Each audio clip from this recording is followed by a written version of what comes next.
Kit lenses. Whether you love them or hate them or think they're useless and they shouldn't even be included when you buy a new camera, I'm going to tell you why they're actually good enough for most users. What is up, everybody? If this is your first time to the channel, welcome. My name is Anthony, and on this channel, I do things all about technology and cinematography. So if you like either of those things, make sure you hit that subscribe button down below and turn on those notifications so you don't miss a single video. Today, we're going to be discussing kit lenses. So is a kit lens good enough? That's the question we're trying to answer today. For those of you who don't know, a kit lens is a lens like this that is included with your camera through a bundle. This usually saves you a bit of money compared to purchasing a lens and a camera body separately. There's a stigma when it comes down to kit lenses, mainly because they're cheap, they're made of plastic, they don't have the nicest glass, their apertures aren't very wide, and their autofocus, if they have it, sometimes is really slow. So the question is then asked, is a kit lens good enough to take high quality photos and videos? 100% yes. These kit lenses, yes, they're made of plastic, they don't have the nicest glass, their apertures aren't very wide, their autofocus isn't very good, but when it comes down to it, it's not the gear that you have, it's actually the person using that gear. For most users, a kit lens may be the only thing they can afford, and when it comes down to it, it's not a bad deal. So let's put this into reality. You're watching a video right now in this exact moment from me, thank you by the way, hit like if you are enjoying it so far, that it was shot on a Sony a7, not an a7 II, a7 III, or a7S III. This is the Sony a7 from 2013 with its original kit lens, the 28-70 f3.5 to 5.6.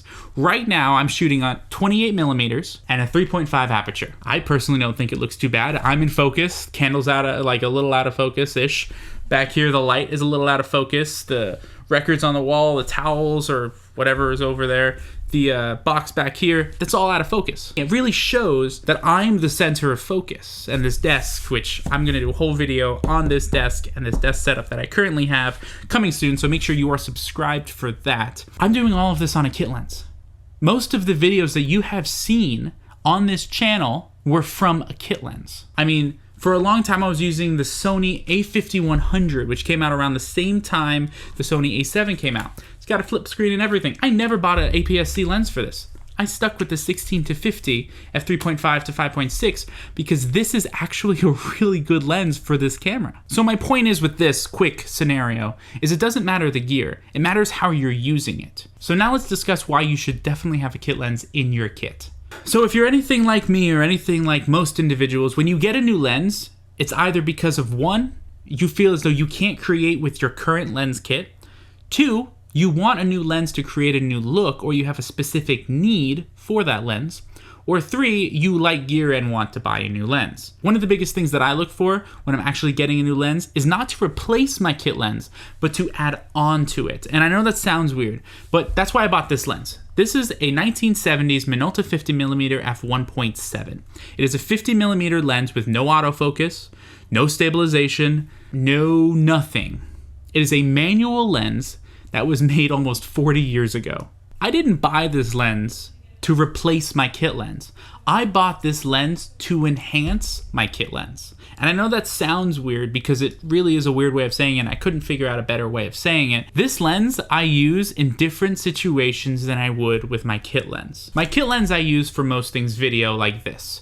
But if I want to get creamier bokeh when I'm making videos or taking photos or anything like that, I'm going to use this thing. Yeah, it's a 50mm, which means I have to be further away from the subject, but it's a 1.7 aperture. And for those who don't know, a 1.7 aperture is really wide. And lenses like this actually help me create content better. So kit lenses aren't perfect for every situation. You shouldn't buy a lens because you're bored and want a new lens to play with. You should buy a lens if you've already mastered your current lens. When it comes down to it, there are better lenses than the kit lenses. If you're just starting out, stick with your kit lens. Stick with it, because when I say this from a person who's used kit lenses on client shoots. I've used it for background and B-roll on commercial shoots.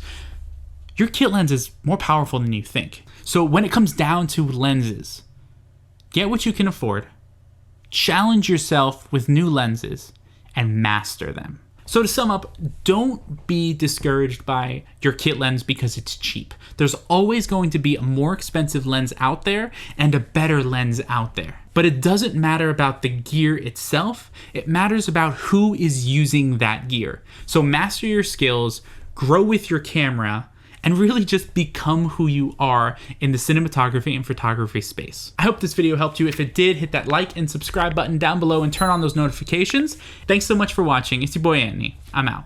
Okay, bye-bye.